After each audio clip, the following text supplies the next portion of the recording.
Came here to say who won it from the jump. Came here to get exactly what you want. Came here to say that you don't really want it with us. Yeah, we live, you know. We came here to say that you don't really want it with us. Yeah, the sports show.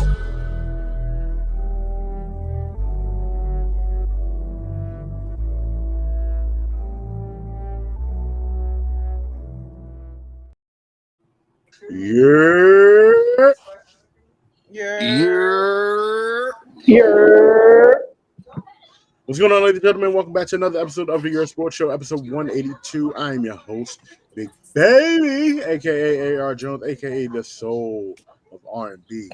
And at the bottom left, we have the voice of a generation, Pete Rosado. What's up, everybody? Dealing with this ice cream trucks coming around. It's humid weather. So all of a sudden it's 69 one week, one day, 90 the next day. We don't know what's going on out here. You know, according to your people, because you know you saved and sanctified. This is like the Book of Revelations, right? It's like the end of days. Yep. That's exactly what it is. We got the wars and all this other stuff. The Book of Revelations is wild. This is wild. She's not wrong. Oh my God. Damn it. Like you can't tell the seasons. I'm like, okay, hold on, we'll be all right. Like the most criminal thing about what you said was how expensive Mr. Softee is now. Word. This is very true. That $4 for a single cone. How much? I think it was $4 for a single cone. $4. I live that way. No. Wait, and they got the nerve for like $8. Oh, What do you do? $8. $8. I better feel like a kid again. You better take me back. Yo, $8. He better kiss me. Softee, he better come off the truck. Stop looking at Mr. Softee's son. And for that double Sunday, he might as well. You know they have an app now. So where you can follow Mr. Softee. The fuck I'm gonna do that for?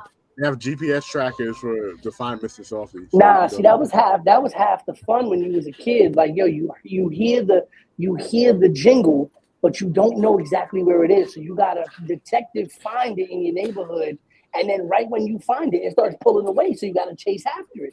That was half the fun. I ain't gonna lie, I'm grown on the 15th floor of a co-op. I need to know if I need to go downstairs before Mr. Softee comes. Especially trying to catch a fucking heat stroke. Fuck that. Right. Mr. Softee gonna have to catch me tomorrow. Are you guys forgetting that a cone is like $8 right now? Nah, that's a fact. No, it's a Snapple fact for sure. I'm not gonna hold you though. We've been like it's been like debated a lot. I don't feel like as a worker you ever really make enough to fucking live. Like it's just cost of living is going too fucking high, and salary doesn't. Some bullshit.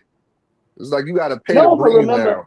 But remember, I could raise a family and have a house on a high school diploma back in the '60s. So can you, young. Back in the '80s. Yeah. Back in the '90s. Back in the '90s, once Y2K hit, yeah, it was like, all right, hold on.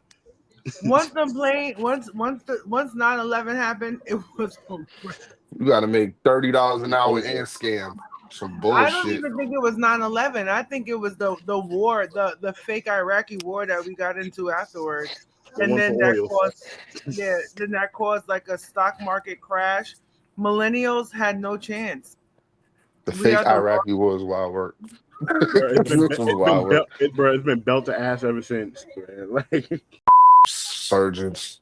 Okay. I know they took this serious. I'm going to tell a story because this brings back a trigger.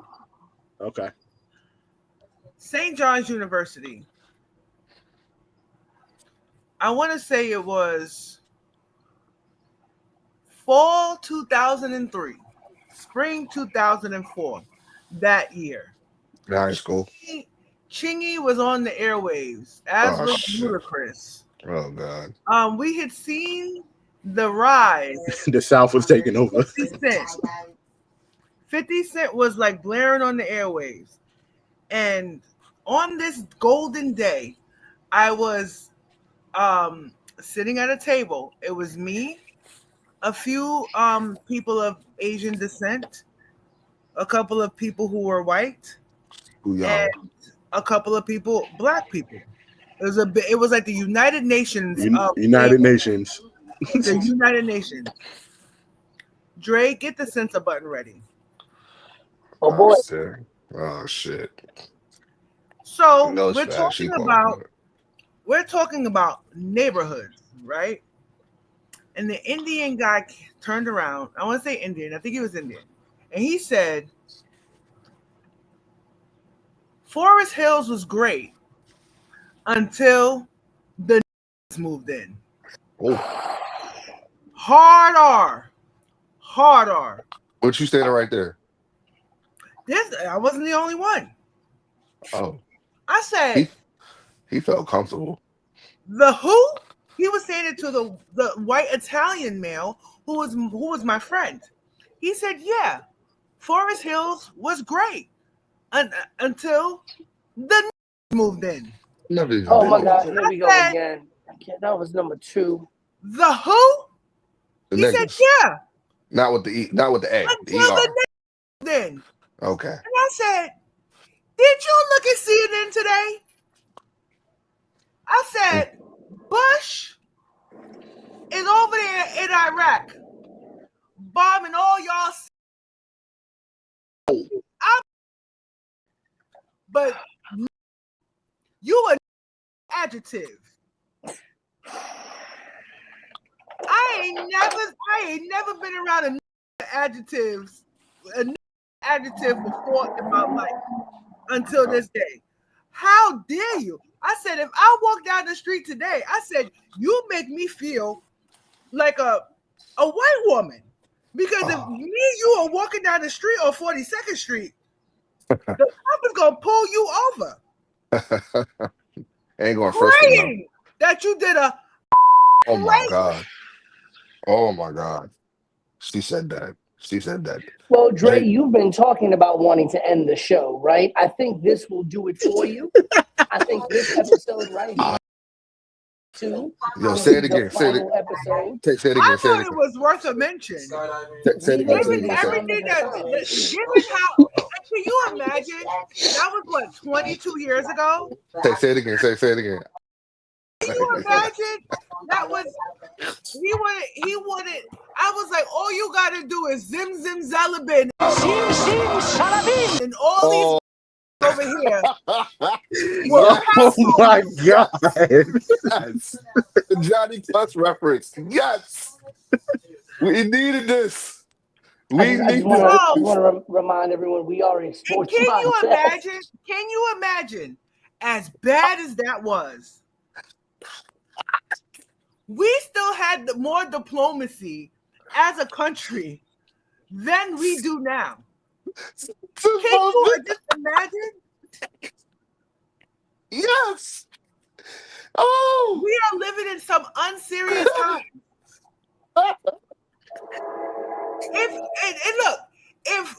If Trump got these grown ass men calling him Daddy Trump, oh hell no! I could rehash a very traumatic racial situation where a called me in my face, and he was the same. He all.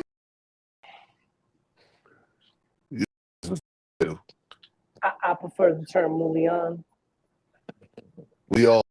We're gonna sit here in mixed company and say with your whole chest. The ER, and I'm not talking about the emergency room.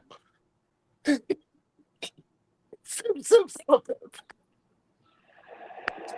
we just lived through 9/11. Oh my God! And all these men and women I needed this in Iraq fighting a war that they didn't start, and you got the audacity to say that, oh, my neighborhood went to shit because. And then imagine he tried to go and move into Massapequa. What do you think would have happened? I'm just saying, Forest Hills though. I've never been to Forest Hills. I ended. That's my rant. Where is Forest Hills anyway? Take with it a grain of salt, but we live in unserious times. Dre, you can finish your introduction. We didn't even get to the introduction.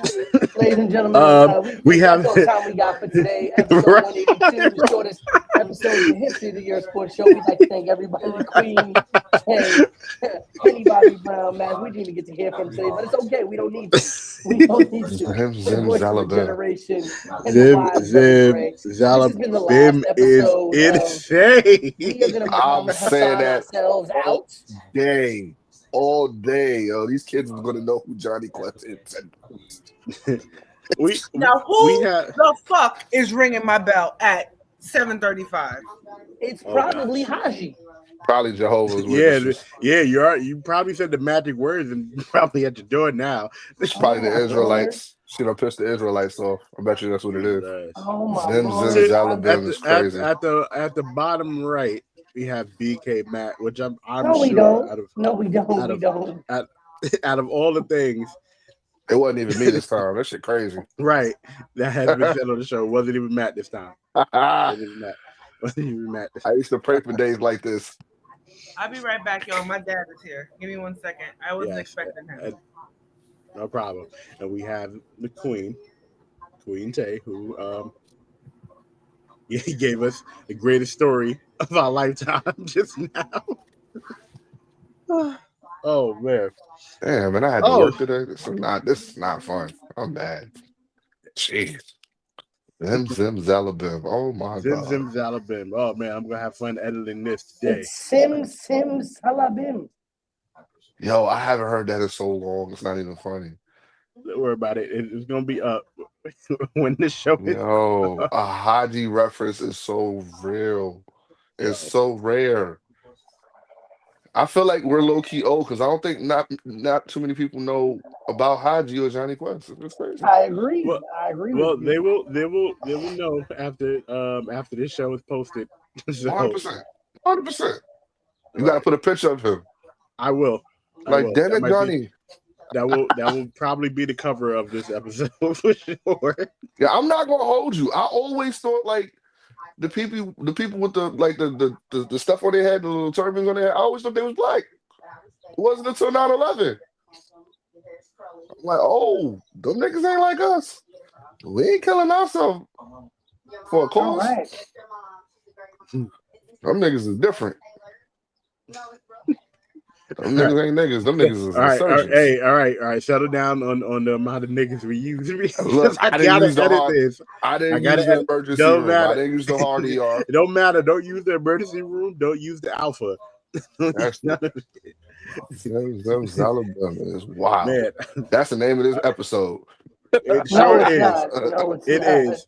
It needs to not be the name of this episode. It will be the name of this episode. Yo. I wanted to dress like that nigga for fucking Halloween one time. I couldn't find nothing white. With like I can't find that. I can't wear that. For some reason, it rubs me the wrong way. I can't wear that. It'd be too hot. You probably pause that. Probably. I'm not gonna pause that for you. But the show. We started the show. You said what you said. You said what you said. I ain't gonna pause that for you. Oh my bad. I didn't even realize what I said. Nah, it's all good. It's all good. You said it. I'm half asleep. Tatum used the Johnny Quest reference. I'm over it. Here's what it is. So we're gonna start off with the NBA Finals, of course. We've had a week to let it marinate. And we've also had the draft pass and everything like that. But the finals itself, 7-game series, came down to the final game. OKC handled their business 4-3, beating the Indiana Pacers at home in Oklahoma City, bringing Oklahoma City their first title of their franchise. And as Peter has previously stated, yes, it's the first title belonging to Oklahoma City. This would be if the NBA is counting it as a combined team with Seattle. This is the second title, I believe, in the overall franchise's history. Not sure if they're doing that or not. But Peter, I'm gonna start with you. What were your thoughts on the finals and at the end of this, where do you think Oklahoma City can go from here? Listen, I love the finals. It was one of the best basketball finals in the last couple of years. It went 7 games, and we have not had a lot of 7 games finals in the last couple of years. I think the last finals to go 7 games was in the early 2000s. No, 2016, I think, right? 2016? 20, Okay, so 2016 was the last one. Yep. so about 10 years ago. Like that tells you how long we haven't had a 7-game NBA finals. We had 2 young teams, 2 teams that represent the future of the NBA. This was a very different NBA finals in the fact that we weren't seeing the same old players. We weren't seeing another LeBron James, LA Lakers, another Miami Heat, another Golden State Warriors, even the Denver Nuggets, right? We were Boston Celtics. We weren't seeing the typical teams in the finals that we've been used to seeing over the last decade in the finals. And while I understand a lot of people were disappointed that the New York Knicks did not defeat the Indiana Pacers in the Eastern Conference Finals, and thereby we lost a lot of that, I guess, viewing audience, I thought it was a fantastic NBA Finals that went down to the wire. I think there were a lot of people who thought it was going to be a gentleman's sweep, a 5-game NBA Finals. Probably some people thought it'd be 6 games, especially after the way Indiana stole game number 1 in the same similar fashion how they stole game 1 against New York. I need to be introduced properly. So we have this situation where we have I'm showing people too much in the bedroom. A fantastic NBA Finals, but I think there was just a lot of people who really complained about how the NBA Finals did not have a big market team. I think I watch basketball for basketball. I don't watch basketball for the appeal of a large market team. In terms of what I see for Oklahoma City, this is a team that is very well primed to be able to repeat, if not just make a very deep run in the NBA Finals again, not only for next year but for a couple of years to come. SGA solidified himself as an MVP, solidified himself as the leader of a team. I think we're seeing a lot of growth out of Jalen Williams, out of Chet Holmgren. These 2 guys. Remember, this is only Chet Holmgren's second year in the league, third year in the league. His second year in the league, his first year in the league was negated due to injury. So technically, second year in the league. Now you got Jalen Williams as that third piece. This is probably the best 3-headed monster that Oklahoma City has had since the days of Durant and Harden and Westbrook. And if you add Ibaka, the 4-headed monster there. They still do have Isaiah Hartenstein. They can still add pieces. They have one of the best general managers and the best executive teams in all of basketball. And a lot of the moves that we're seeing right now happen to affect NBA Eastern Conference teams. We have not seen a lot of moves for the West. So if SGA and that team continues to grow, they position themselves to be one of the top teams in the West, unless we see some major moves out of the Lakers, the Nuggets, a lot of other teams. A lot of the other teams we're seeing the Trailblazers are losing pieces, things like that. It's going to be very interesting. But I think right now, far and away, the Oklahoma City Thunder are the number 1 team in the Western Conference going forward. Matt, your thoughts on Oklahoma on the finals, and your thoughts on the Pacers and how the finals turned out for them and what's after. First of all, it's still fuck the Indiana Pacers. I'm standing on that. I don't care what you say, Pete. Roll your eyes. I don't care. I'm loyal. Since '94, fuck them. It is what it is. But it was a good NBA Finals. I'm not gonna hold you. I was livid in Game 1 because honestly, I thought it was gonna be a shutout. And then that light skinned motherfucker did what he usually does. He steals victories. He did it to the Knicks, and then he decided he wanted to do it to OKC. And for a second, I'm like, this again. That's what I thought. I'm not gonna lie to you. I thought this again, and I got nervous.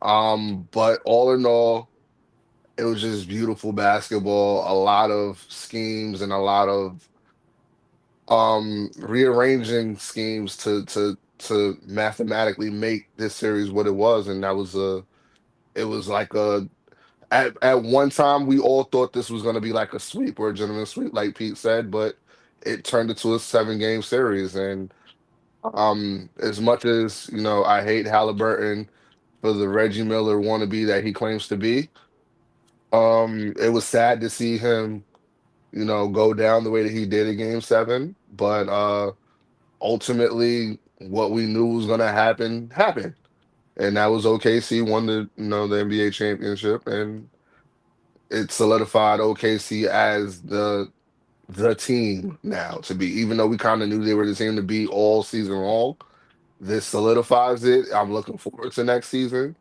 Do I think that they're a dynasty? No, I do not. I feel like the West is still is like anybody can take it to a degree. Is and when I mean anybody, I mean like anybody in that top six can virtually take the Western Conference. That's how crowded the Western Conference is. But yeah, it was a great finals. The numbers of viewership won't reflect that. But if you're a true fan of, basketball, this was the finals to watch. Absolutely. Now introducing the queen herself, Queen Air Infinity, 25K, 100K tag. What up, bitches? Sim Salabin. Tay, your thoughts on the finals overall and for both teams, what do you see going moving forward? Yo, Oklahoma City should have finished them in 5. Like, that's number one. They kept them around.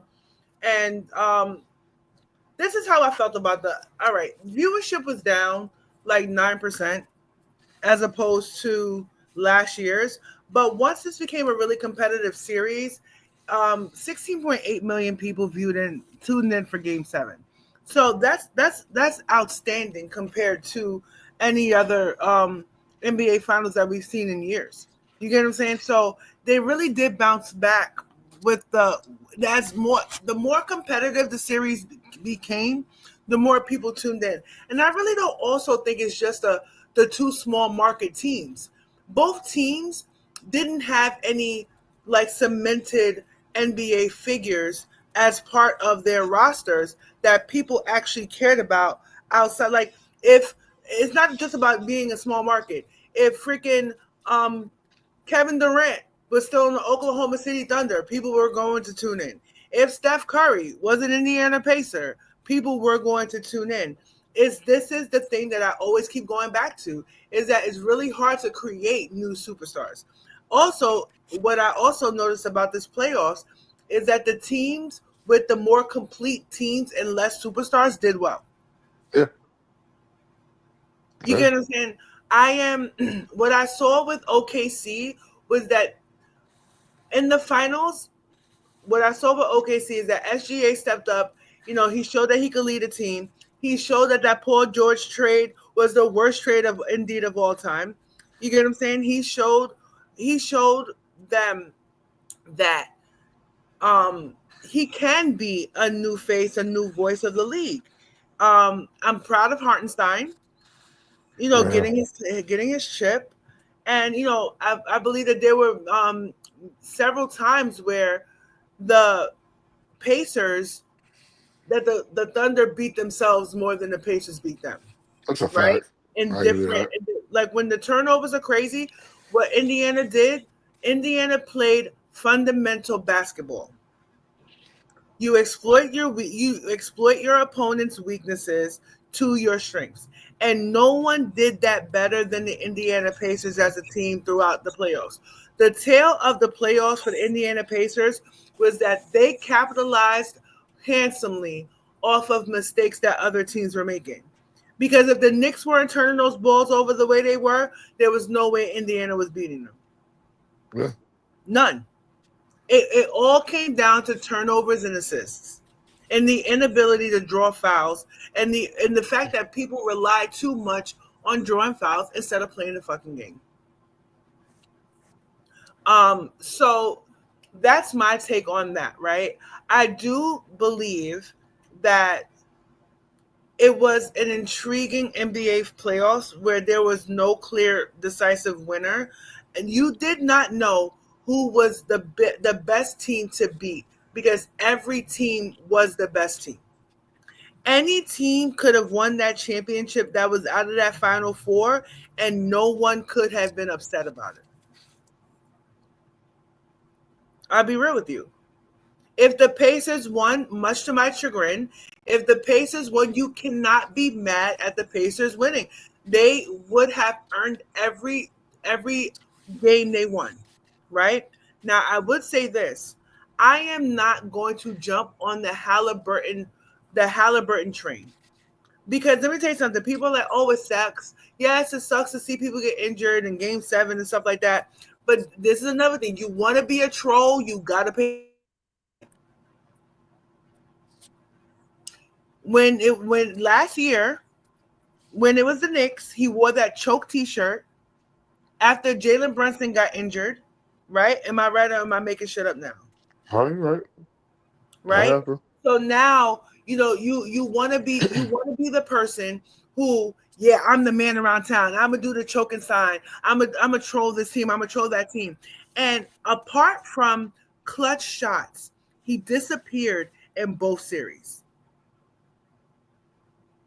Both series, if it wasn't for Siakam, if it wasn't for O'Connell, if it wasn't for Neesmith, if it wasn't for Nembhard and his defense, or Nembhard, whatever his name is, we are having a completely different conversation.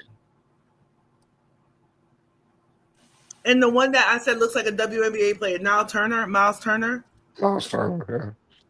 Yeah. He does look like a dyke. And then Obi Toppin, I don't know what Obi Toppin looked dynamic against the Knicks. People love when they leave New York under precarious situations to come and become like a Knick killer. And then he showed us in the Oklahoma series exactly why the Knicks traded him. Not gonna hold you. I still prefer him over Julius Randle, but that's just me. I think you also got to remember, like, this is what the Oklahoma City team was built for. They were longer than the Knicks. They were a lot more defensively minded than the Knicks. I mean, when you have Chet Holmgren and Jalen Williams essentially being a much more athletic version of the Twin Towers in the middle for them, they were built on their tenacious defense. Yeah, but let me tell you something. If Oklahoma City would have lost that series, Williams would have been taken out to dry. Oh yeah, 100%. That's something that has to grow in his game. He is a little inconsistent. He's very much feast or famine, and he has to find that consistency offensively. But what has been Oklahoma City's hallmark this whole year has been defensive pressure, fast break points, causing defensive mistakes for their opponents, and winning that battle. What was the hallmark for Indiana all year was the fast break and the bench, right? And so, unfortunately, they were able to show what they could do with the bench because their bench still did perform. But Oklahoma City beat them defensively by they did something the Knicks were unable to do. See, the Knicks allowed themselves to get pulled into Indiana's game of running the whole game. And it was said a lot of times that don't think so. I still don't think so, because they were not what you're trying to say is that they tried to keep up with Indiana's tempo and beat them because the Knicks strayed away from their game, right? That's what you're trying to say. The Knicks were not the Knicks beat themselves because they got fucking sloppy. Mm-hmm. They were because they lost those turnovers and not hitting free throws. The missed free throws, turnovers, the 20-something turnovers, the stupid ass fouls in the beginning of the game, right? Both star players in foul trouble. It tied, and then I'm gonna say this too: where the hell was Mikal Bridges? And where the hell was Jalen Brunson? On the bench, because the bench players were playing better without Brunson than with Brunson. The bench players were playing better with Cat than Hart, right? That is a Knick problem. That was not they tried to keep up with the Pacers. They didn't look exhausted at the end of these games. They looked frustrated because their offense collapsed. And their defense. And then that's what I'm talking about. I'm talking about defensive collapse. I think their defense, Hart's defense, I would say Mikal Bridges on the defensive end made this a competitive series. But the offense did not exist. And to be honest with you, because of your turnovers, because they put themselves in 20 plus point deficit. And if everyone wants to say that it was Haliburton, I don't like the Haliburton references. I think it's so stupid. I think it's so archaic. I think it's so slow. I don't like it. But you want to talk about the people who killed the Knicks? It wasn't even fucking what's his name? Haliburton. They made Pascal Siakam look like Magic Johnson. They made O'Connell look like motherfucking John Stockton. The Knicks did that. I'm not gonna hold you. TJ McConnell pisses me off every time we play him. I'm not gonna hold you. He's like he's like a quintessential point guard that he gives me Dellavedova vibes in that finals. Remember that? Remember how well he played? But he's like pedestrian in the other damn series. But that one time they played Golden State because Kyrie was out, he did his damn thing. That's how TJ McConnell fucking rubs me the wrong way. He pisses me off. But I'm not gonna hold you. What you're saying is right. The Knicks defeated the Knicks.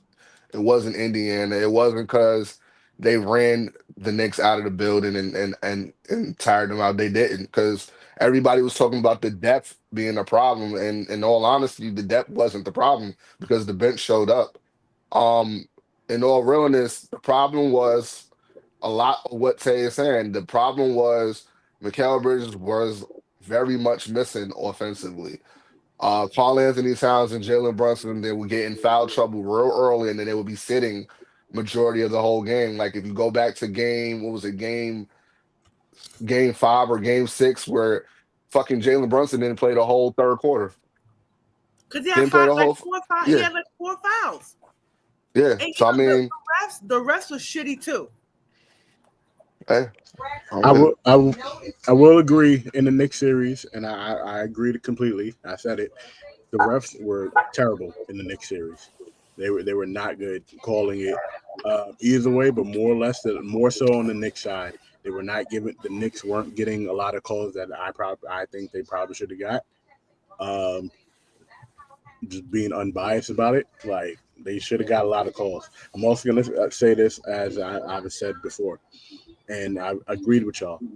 Indiana in the Knicks series as well as OKC series, Indiana actually won 2 out of the 6 game, 2 out of their final 7 games of the playoffs. I'm gonna say, right?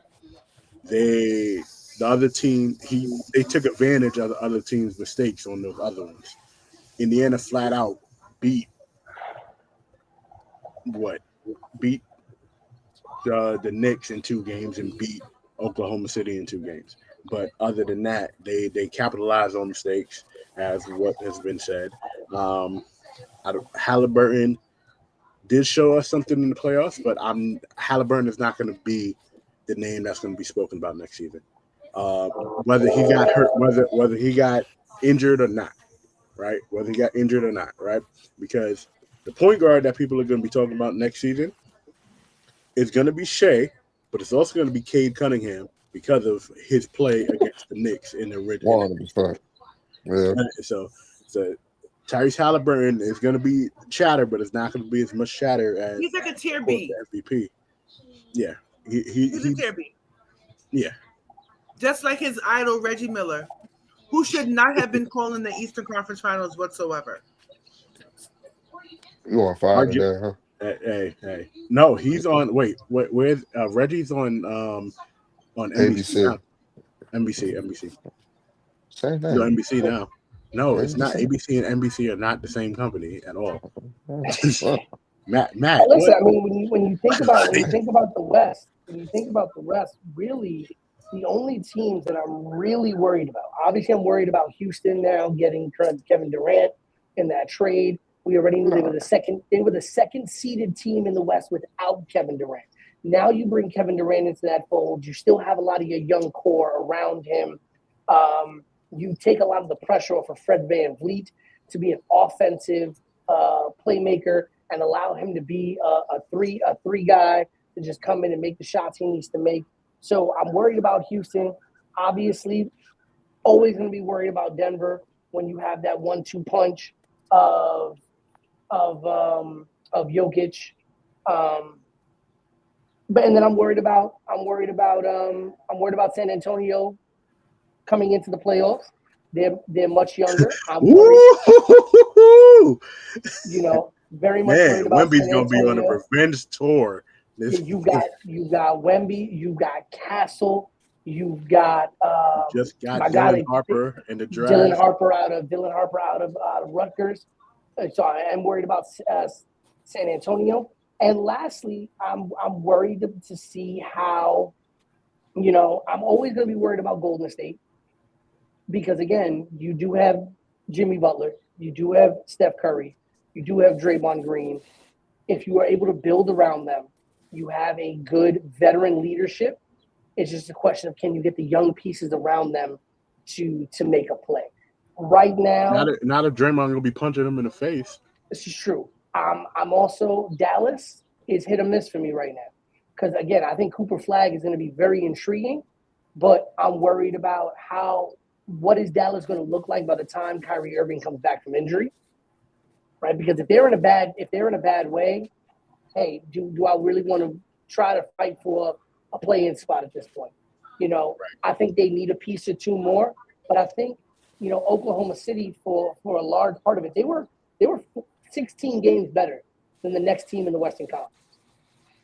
And they haven't lost anything, right? So I think it's going to be very interesting to see where they end up. I think they are a dynastic team in terms of making the playoffs. I don't think they're a dynasty team in terms of winning title after title after title, but I don't preclude them from possibly making a Western Conference Finals or NBA Finals run again next year. I agree with that. I definitely do agree with that. And as far as the Eastern Conference, again, it's wide open now because Boston's blowing up their team. Basically, they blew up their team to get under the second apron. Jason Tatum is injured. Tatum is hurt and is not playing next year. Right? Anybody, basically anybody who got a calf that turned into an Achilles injury is not playing next year. Right? They gotta look into these Achilles injuries, man. Yeah, they're playing with low top nasty. sneakers. I don't understand why some players are playing with low tops. They said that doesn't even attribute to it. That's the crazy part. It has to be because back in the days, I remember you couldn't play basketball with low top sneakers. Yeah, I've been saying that. I'm just saying, even as a high schooler, you couldn't play basketball with low tops because you had to wear high tops. Facts. Achilles injuries were very rare back in our time. I think the first one I really remember for real was Patrick Ewing in the late 90s. I think that his Achilles injury at like 99. Yeah, and that was a lot of wear and tear on him. He was like 15 years. He was like 12, 15 years in the league at that point. But let me tell you something. There has to be something to be said about that. All of a sudden, like Achilles started like fucking up in like 2005. Just tearing. Everybody's Achilles just rip. I believe the only one I remember was Kobe. Honestly, Kobe did. Yeah, it's. I'm not gonna say it started with Kobe, but it was people. It was a couple probably unknown NBA. It wasn't many. It wasn't as prevalent as it is now. You had very high tier players, and rupturing their Achilles in very crucial times. Yeah, that's the second time that happened in the finals. KD being the first one. Yeah. But that's I ain't gonna hold you. Wait, quick question to you, Tay, because this goes back to a mindset about how they played back then. If you were Tyrese Haliburton, would you have played on the messed up calf? Yes. It's the finals. Right. So Do you know he not only for the team, right? mhm. He did it for his brand because he had this reputation now that he was like the man, the guy. Did you see his face when he didn't get MVP for the Eastern Conference Finals? I laughed. To this day, I I laugh. ain't gonna lie, I laughed too. I was like, I don't know how you thought you was gonna get it. That's a but fact. I'm like, yo, boy, Pascal Siakam. The only reason y'all stayed in the game is was as much as y'all did. They did. The Knicks had no answer for Pascal Siakam. None. Right. And Carl Anthony Towns to me played up to his expectation. I think he did pretty well. I'm He not even did. gonna hold you. I He would did. It's you just the. could not It's have just the fouls. yeah, the fouls That's are all it crazy. was. It was just the fouls. who's gonna be y'all coach? That's Nick. I Don don't. Staley. She's not leaving Oh, South Carolina. why not? You succeeded and you succeeded in anything that you can want to accomplish in the NCAA. You South built Carolina, the Gamecocks was not as like prevalent as UConn and any of that. They weren't I a would powerhouse love if before she Dawn did Staley. it. I would love if she did it because I love Dawn Staley, and I think the NBA needs a Dawn Staley for sure. he needs to be the first. I thought Becky Hammond should have been the first with the Spurs. Yeah, but Becky Hammond started becoming a hater. So I think it's gonna be Mike Brown though. My issue is I don't know if James Dolan has it within him to make that kind of move. yeah, we'd have to knock James Well, Dolan head off if he say something. well, World Wild West might have to fucking figure it out. No, because if it's not Kid, It won't be Kid. It won't be kids. Unless he forces his way out of Dallas. No, and he to be already honest, said with you, no. that would be a dumbass move after getting that draft pick. That'd be a You get- dumbass move to come to the Knicks. Yo, the Dallas Mavericks is is fucking going to have stacked. They are stacked. Kyrie Irving, Anthony Davis, Klay Cooper Thompson. Flag, Okay, Klay Thompson, we talking about the DJ. injury. We talk about the injury roll over there now. Come on. We are Yeah, talking about the injury she row. is right. She is We definitely are right. we are definitely talking about the injury row. It's just fun to fantasize about what could be over there in Dallas. Jason Kidd will be a fool to come to the Knicks. Right, but then in that same breath, we're talking about how injured they are all the time. If I'm Jason Kidd, I might think about it. I might need to come someplace where nobody's hurt all the time. Well, Carl Anthony Towns ain't exactly exempt from being on FMLA either, so He's just more out exempt. there. He's more Not like exempt. Anthony Davis. Well, no, I'm Anthony not saying Davis he's that might close. Not own like his own Klay FMLA. Thompson. Yeah, Klay Thompson, but Klay Thompson has had Let's be real back-to-back here. injuries too. Yeah, Anthony Davis has had back-to-back. And again, with Kyrie Irving gone for at least half the season. Not a full season. Yeah, So is ACL. Yeah, No, I think they've said that he's suspected to come back at some point next year. he'll probably come back in December because he tore his ACL early. If I'm not mistaken. Oh, I'm gonna jump on from my phone because I gotta go pick up my daughter. Do you think? Yeah, I'm gonna But- join. I was just so comfortable getting ready to go to bed too.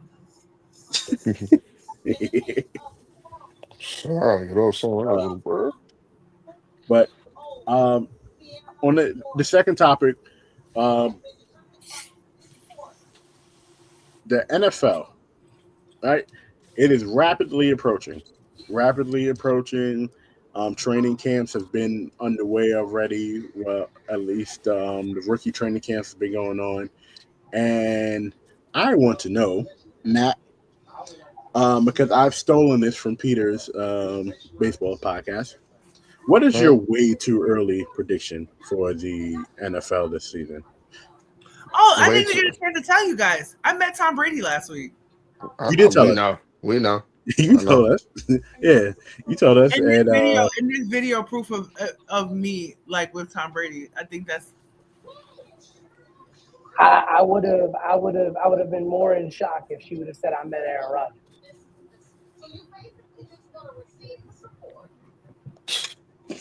Too soon. There's my way too early prediction. She cut over computer. She cut it off. That's my way too early prediction.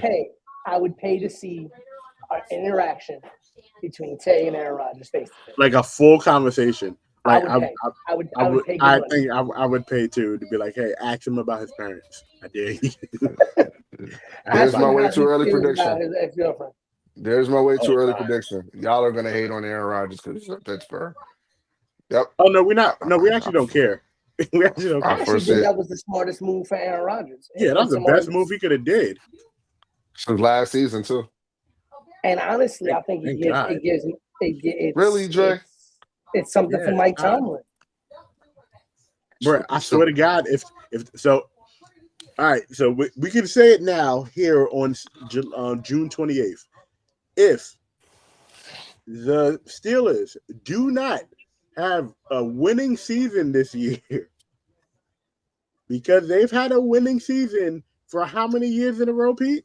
Every single season since Mike Tomlin has been coach, they have had a 500 or better season. I knew it. I ain't even let this episode air yet, and y'all already proving my prediction right. Yeah, we are. I know it. I already knew it. Absolutely. I know it. So what? I'm asking you then. What happens if they don't go over 500? If they don't have a winning season? I mean, birds will be chirping, and it's just, it is what it is. It'll be a cap off to a great career. That's how I see it. I'm not doing it. I'm not doing this with y'all. I'm not gonna cap off to a great career. You know what's crazy? You know what's crazy? The GOAT. You know what's really crazy? What? Do you know how Pittsburgh opens the season? Where? Week one on the road at the New York Jets. Oh, they better not lose. Oh, they better not. Shout out to Justin Fields. Oh, if Justin Fields tears up them Steelers, oh my God. I'm gonna blame it on the defense. I'm gonna blame it on the defense. Steelers don't have a crazy schedule. They play the Jets, the Seahawks, the Patriots, and Minnesota the first 4 weeks of the season. The toughest thing that Pittsburgh has is that their bye week is in week 5. Oh, that's they have the early bye week. Oh, that'd be tight. Obviously, 2 games against Cleveland, 2 games against Cincinnati, 2 games against Baltimore, the division rivals. Outside of the division, they play Green Bay. They play Green Bay and the Jets, both this year. He should have went to Minnesota to finish the destiny. Y'all want this man to be like Brett Favre so bad it's not even fucking funny. Come on, man. Yeah, sunflower seeds on the fucking hallway. I wanted him to do what was right for the NFL community and go to Minnesota. Take him to the promised land, first round of the playoffs, and then get exiled. You're the worst. What is your like? Oh, I'm tired of asking y'all this every year. Listen, as a player, I liked Aaron Rodgers. I did. So he started. The hate y'all have for this man is crazy. Like a diva. He started. It's not even healthy. I was like, It's not healthy. No, he became a. You know why we don't like Yerrrr Rodgers? He's a grade A asshole. That's why. He appears to be a grade A asshole. And Tom Brady isn't? Tom Brady never did nothing to nobody. Except his wife and children. Championships. Yep. He said, except his wife and children. I mean, my man fumbled the supermodel. She cheated on him, bro. She cheated on him. What are you talking about? I wonder why. Because for the love of the game, the same love he had for football, she had love for her tennis. Yeah, she was hoping. No, she was like, listen, he's retiring. I'm finally gonna get that D on a consistent basis.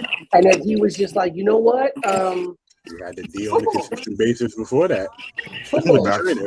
We're back to penis references. This shit is not it. I see where this is going already. I already know. It's not going no further than this. Trust me, I promise you. Well, I think that we stopped really liking Aaron Rodgers. For me, it was initially not his fault. I just got triggered very early in this podcast by how much Matt was like falling all over him, and I didn't appreciate it. Come on, falling over him is crazy. I was not doing that. I was just giving He respect where was respect is due. I appreciate greatness, just like I give all props in the world to light skinned Jesus. I give it to Aaron Rodgers. no, That's all I know. no, no, No, hell no. No. no, Absolutely not. no. You're not. No, no, no. You would not disrespect Steph Curry like that. Put him in the same sentence with Aaron Rodgers. I just, you know what? I was initially not on the Aaron Rodgers like he's the greatest train, but I was just like, you know what? Maybe, um.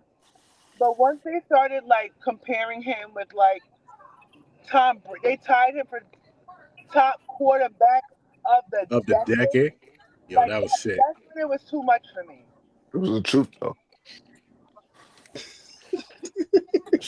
Like that happened. He was.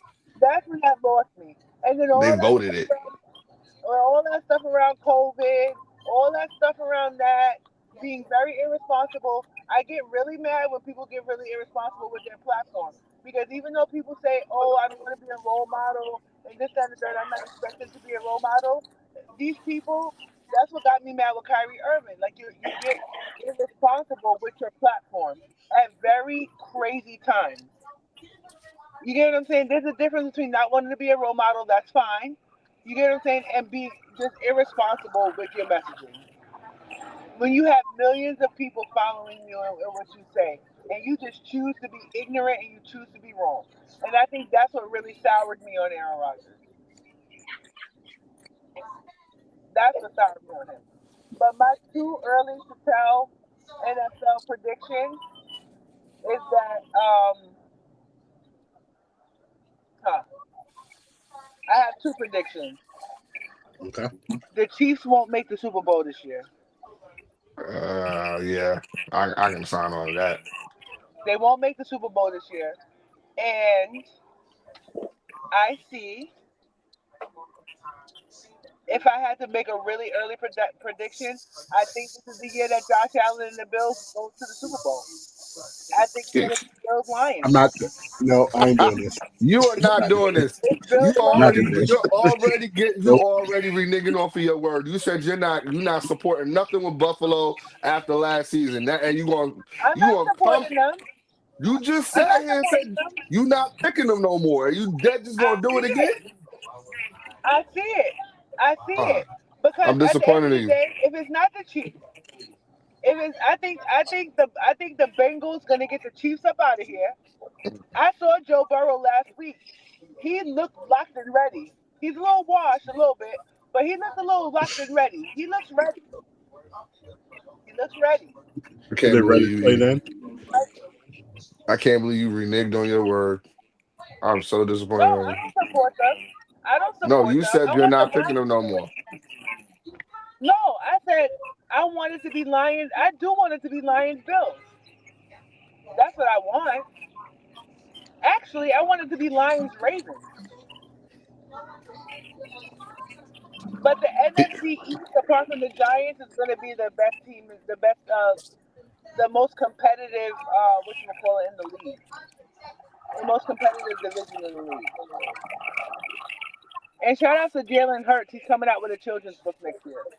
That's dope. That is super dope. That's super dope. Is he really Yo, an introvert? who do you think is going to be the MVP? Jalen Aaron Hurts. You just Rodgers. said it. I mean, if it does Aaron again, Rodgers. it'll be a nice cap off to his career of And being then the GOAT. you're not going to sit here and be like, oh, that you know, I'm not going to disrespect you by saying, you NHing. You know what I'm saying? I'm not going to go there. But let me tell you something. If Aaron Rodgers wins MVP this season in the NFL, I'm never watching football again. Would you be surprised though? It's He don't win right. championships, but he wins MVPs. It's right. Thank you. I'm tired of Aaron Rodgers. I'm tired of Josh. Why?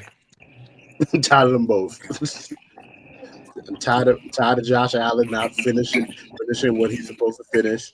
Everybody, Finish the story. everybody finishes the story eventually. Do not Eventually, disrespect. right when nobody cares anymore. Like Josh Allen's gonna finish the story against a team that's riddled with injuries, and everyone's gonna think he's it's the greatest quarterback of all time. I kid you not. Josh Allen is on the Aaron Rodgers trajectory, and it's starting to I piss me agree. off. Yo, Starting to piss me what? So you mean he's a GOAT? Is that what you're telling me? He's a GOAT. Yeah. No, Josh Allen is going to be a really good quarterback that's going to win multiple MVPs, and is going to be known for not winning enough. Hey, it happens to greatness sometimes. Look at Charles Barkley.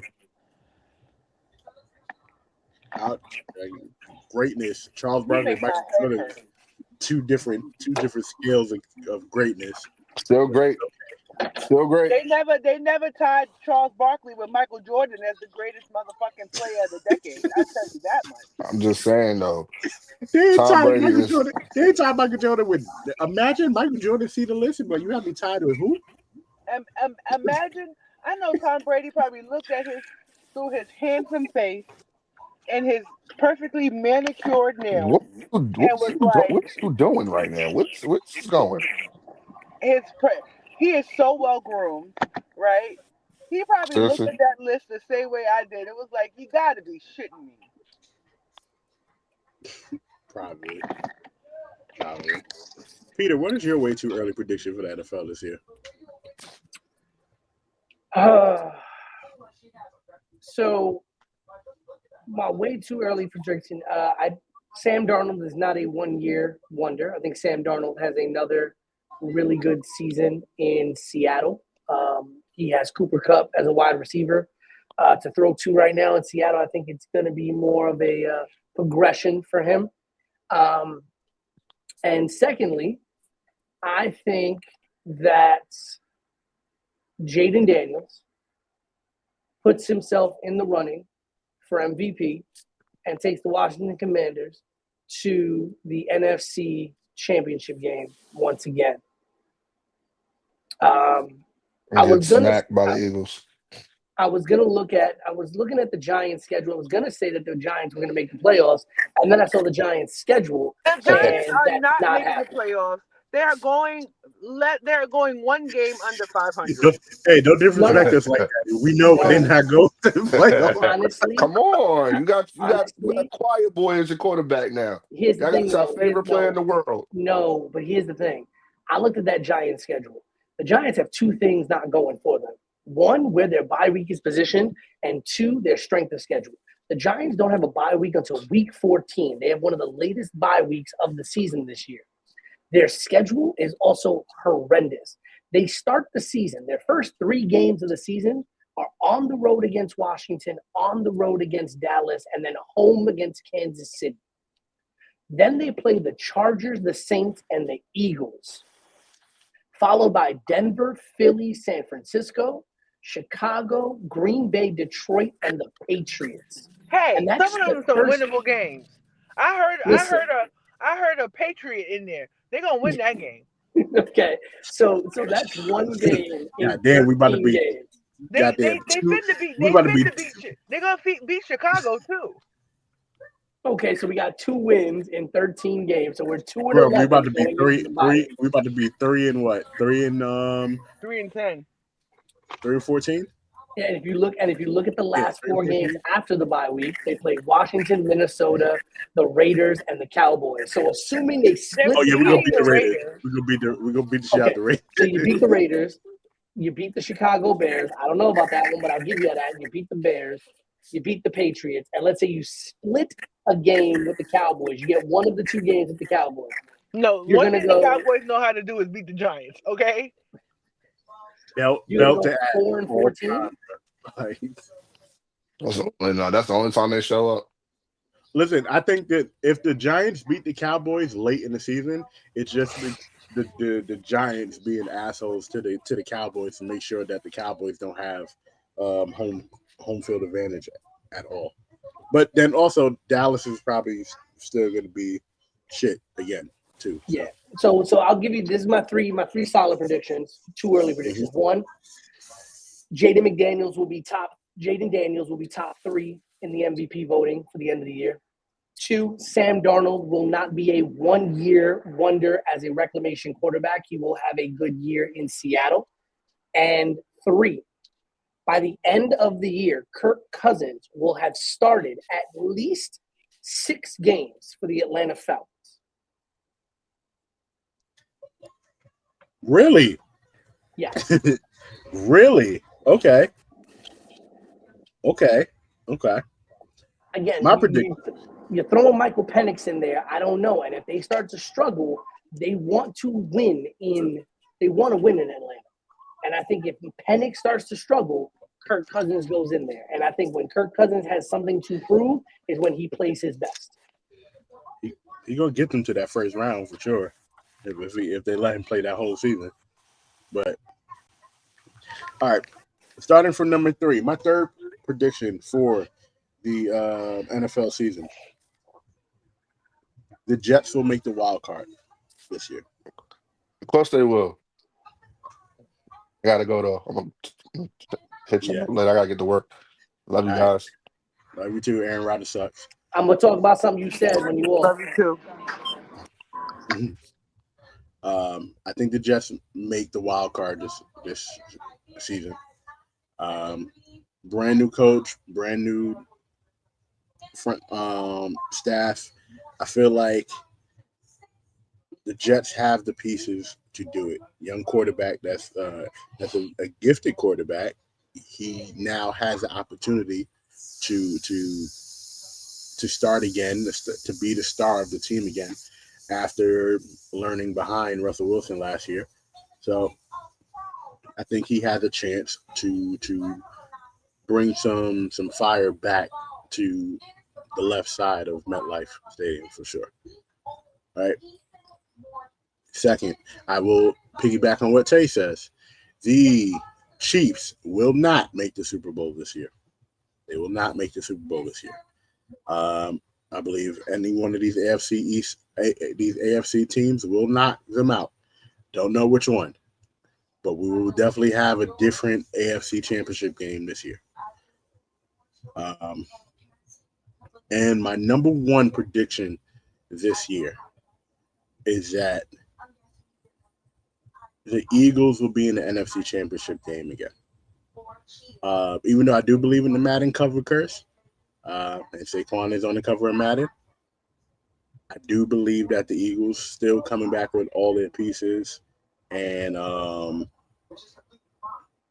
coming back the fully staffed, fully healthy. I think the Eagles have a chance to possibly run it back, depending on who they face at the end of the year. So those are my 3 very early, way too early predictions for the NFL. So. All right, moving on to the final topic of the day. Pete posted this in the chat, so I'm gonna let Pete present the question. Oh, you throwing that on me? Yeah. Yeah. All right.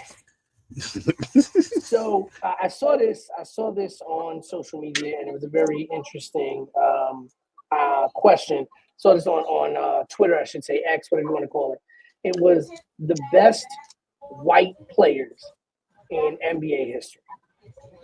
And it had a picture attached to it, and it was Larry Bird, Dirk Nowitzki, Nikola Jokic, Jerry West, and John Stockton. And I posted it in our personal chat, and I sent it out to a couple of friends of mine as well to kind of get their take on it. I have a fundamental issue with the picture and what they put out there, because they said no debate. These were the 5. First off, I want to put this to a debate. I want to know who your top 5 best white players in NBA history are.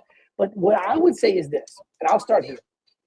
I don't have Dirk Nowitzki and Nikola Jokic on my top 5. Okay. And the reason is they're not white. They're European. And when I'm thinking about white players in the NBA, I'm strictly thinking about white, Caucasian, North American players, Canadian or American players. The European whiteness, that's a Not whole different thing. you moving the goalposts from there. Because the minute you start opening the door to ranking the European players, the Euro players, alongside the white American players, then you start adding in the conversation of people like Detlef Schrempf, Luka Doncic, people That like left shirt was Draymond, short. That left shirt was short on my list for sure. Drazen Petrovic. Yep, that was Okay, on my list too. Arvydas Sabonis. You know, you really extend the pale, right? Can you add Yao Ming? He's white, right? Yao Ming's white. If Europeans count as white, then do Asians count as white? Right? Then it opens up a whole nother debate. So here's where I want to stick it to. Yeah. Top 5. You took the goalpost and just left a hole in the ground. Just like, fuck it. We pulling this in a little bit, right? Right. Let's come on. Bring Top 5 NBA white players, and when I say white, North American, Canadian, or American white players in NBA history. Here's my 5. I'll give you my 5 to start with. Larry Bird, Jerry West, John Stockton. Yes, those are 3 on my list. My other 2, Pistol Pete Maravich, and lastly, I would put Steve Nash. Steve Nash is kind of my big if, because it'd either be Steve Nash or Bill Walton for me. Mm-hmm. So that's my 5. It's Larry Bird, it's John Stockton, it's Jerry West, it's Pistol Pete Maravich, and it's a tie at 5th between Steve Nash and Bill Walton. Dre, who you got? Queen, go ahead. I'm gonna say Detlef Schrempf, Luka Doncic, Here we go with the Euro. Dirk Nowitzki, John Stockton, and Luke Walton. I'm done. Bill Walton. Bill Walton, right? Oh no. She trolling now. Trolling like hell. Because I don't know how Larry Bird don't make that list. You know how I always gotta keep the same energy. You don't take care of your kids, you're not on.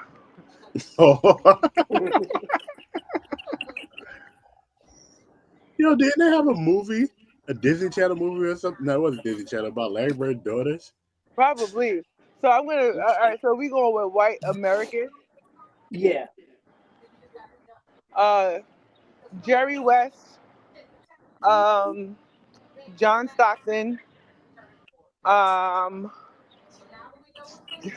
Steve Novak. Oh no.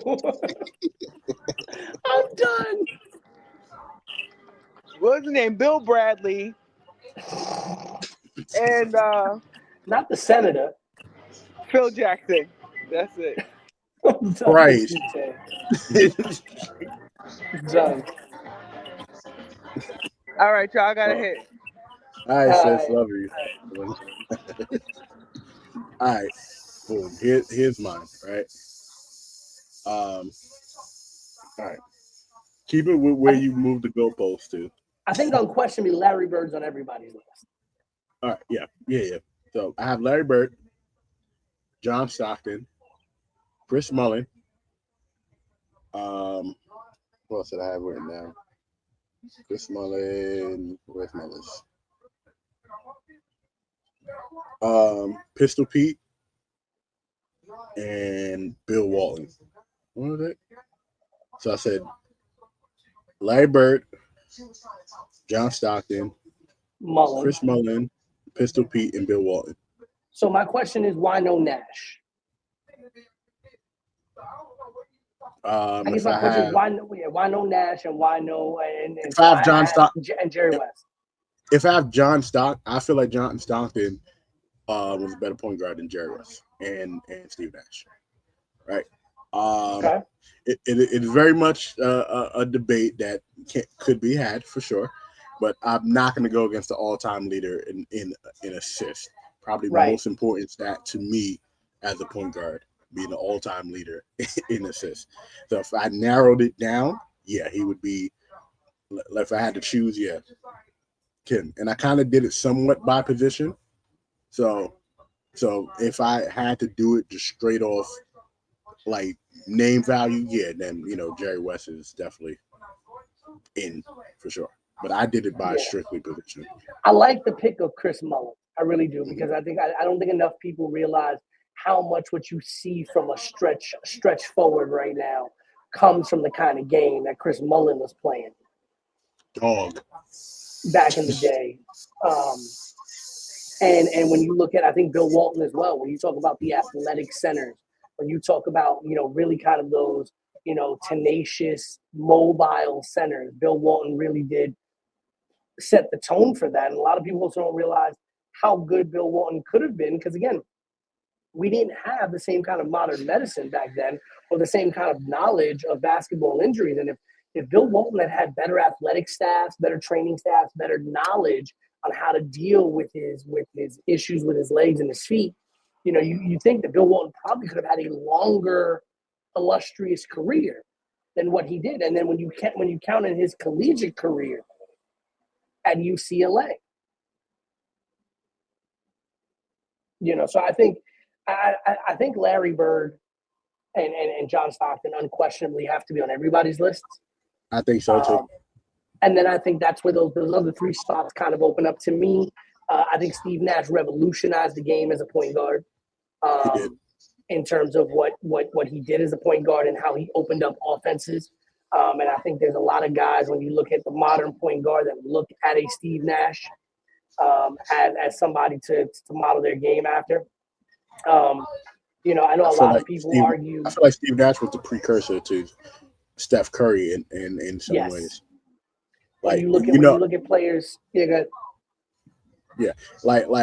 a couple people. There's some, like Chris Jackson is also another player. He's not a white guy, not white player, but in terms of the revolutionized the point guard position, and me mentioning Steph Curry, Chris Jackson was another one. But again, on the topic, Steve Nash, definitely.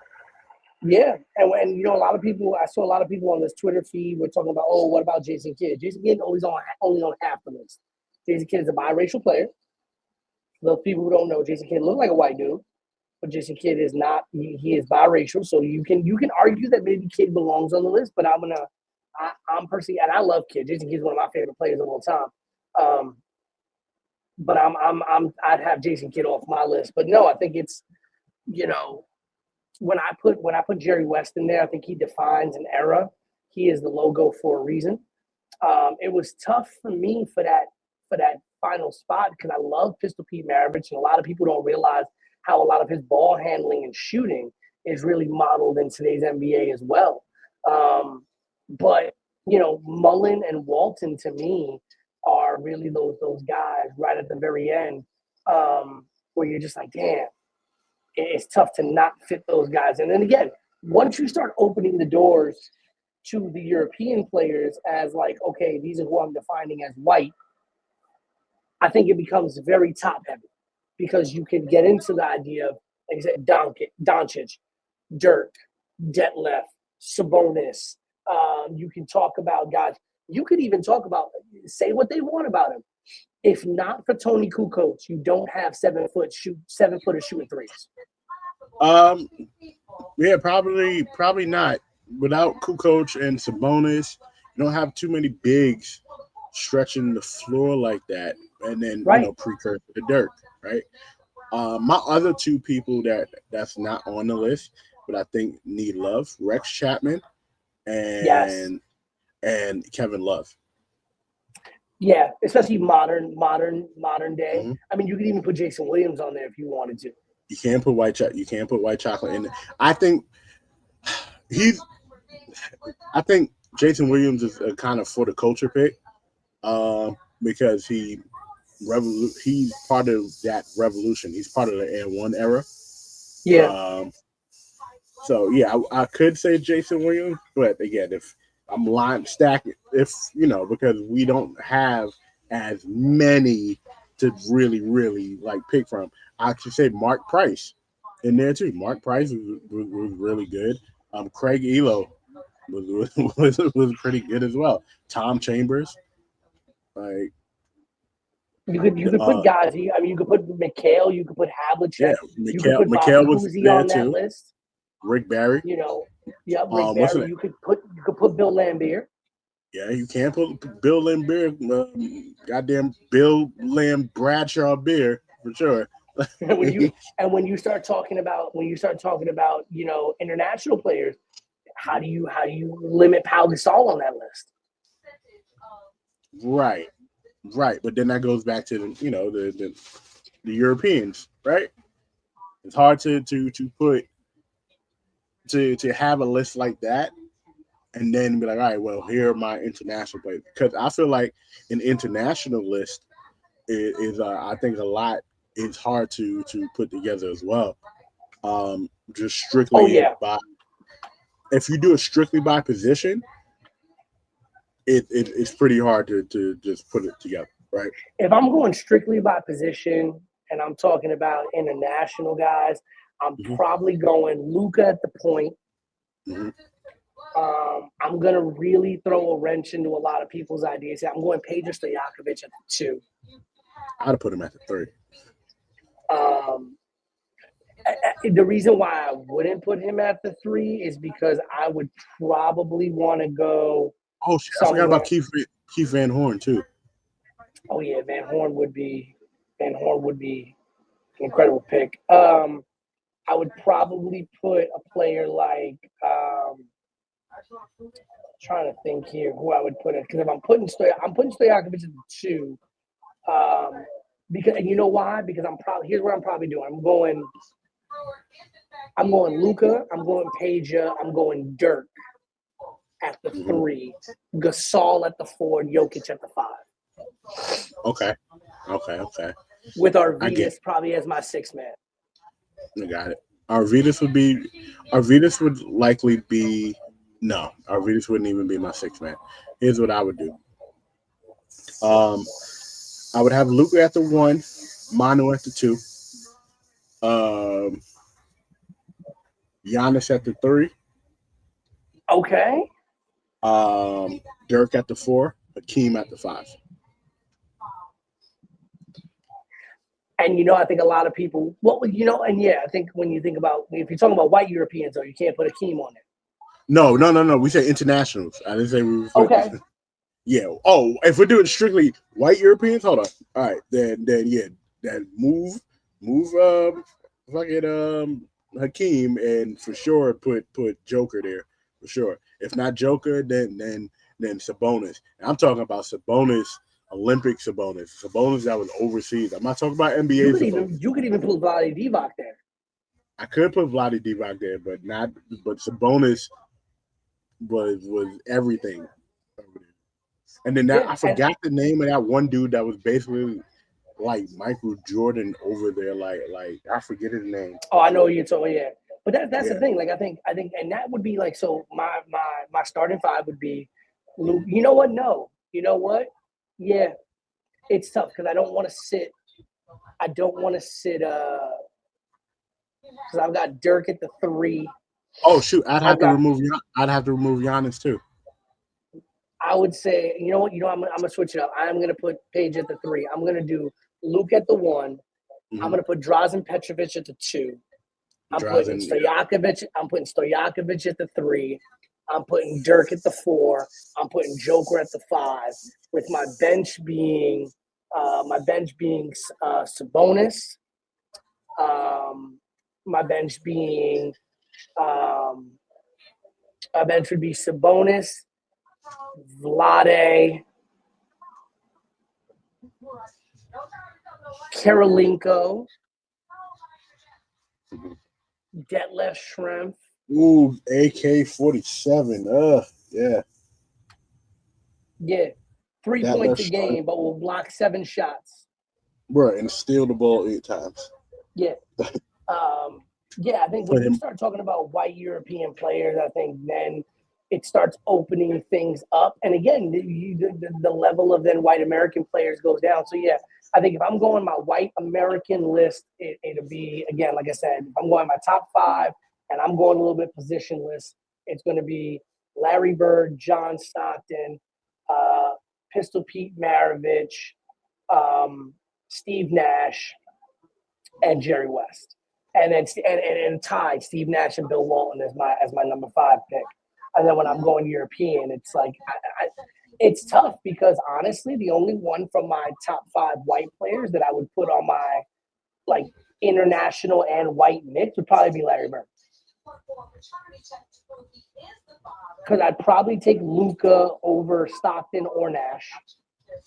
I would take Luka over if the mix was list. Yes, I would if the list was mixed, I would take Luka over John Stockton. I'm still taking Drazen Petrovic. I'm probably putting Larry at the 3. And then I'm putting Dirk at the 4. And I'm putting Joker at the 5 because I would still take Joker over Bill Walton. Okay. But yeah, I think it's a very interesting list when you start thinking about like the white players and the white American players in the NBA. No, absolutely. I definitely agree. But just to wrap up another episode 182 of the Yerrrr Sports Show. Shouts to you, shouts to our partners, our friends at We Are Wrestling, the owner, the proprietor, the creator of We Are Wrestling himself here. So shouts to them. Shout outs to everybody who watches and supports the show, who's continued to watch for the last 5 years through the pandemic all the way up until now. We appreciate it. I think we're approaching Peter's 5-year anniversary soon with the show. Just about, yeah. Yeah, just about. But again, shout out to the team, shout out to Tay, shout out to Matt. Again, shout out to Pete, shout out to myself. Been doing it in 5 years is a lot to do to do this. But we've been going strong. But that will be it for this episode of the Yerrrr Sports Show. Follow us on all social media platforms, every social media platform at Yerrrr Sports Show. Stay tuned this week. I believe you guys are recording Dog Days tomorrow, right? If I'm not mistaken, possibly. Dog Days of Baseball. I believe we're scheduled to record tomorrow. Yes, it will drop. Will definitely drop Monday. For a Monday drop, and then for the month of July, you can catch me, especially if you live in New Jersey. You can catch me on the Jersey Shore at Martel's Tiki Bar on the beach on Tuesday, July 15th for Fight Factory Wrestling's War on the Shore 2. I will be calling commentary for that show live on the beach. They're putting the ring on the beach on a Tuesday night, headlined by a title champion versus champion match where NWA World Heavyweight Champion Tom Latimer goes one-on-one against Fight Factory Premier Men's Champion and We Are Wrestling Grand Champion Dan Moff. Also on that show, you have Mike Santana versus TJ Crawford, as well as Crowbar versus Gangrel. Kind of like that. Kind of like that matchup. It is a stacked show. Tuesday, July 15th, Martel's Tiki Bar. Look up Fight Factory Wrestling on all social media platforms. Tickets are still on sale. Enjoy a nice July with us on the beach. Tuesday night on the beach in Jersey Shore. And if you're not local to New Jersey and you're local to Connecticut, I'll be up in Connecticut on July 5th at Foolproof Brewery for BST's Star Spangled Bash. Their next show this upcoming weekend at the Foolproof Brewery in Bridgeport, Connecticut. Man, today. Man, we have some special stuff coming up in August, if I'm not mistaken. Information hasn't come out about that yet, but information will come out soon. So, for the voice of Regeneration Pete Rosado, for BK Matt, for the Queen Tay, it is your boy, Big Baby, signing off. Peace.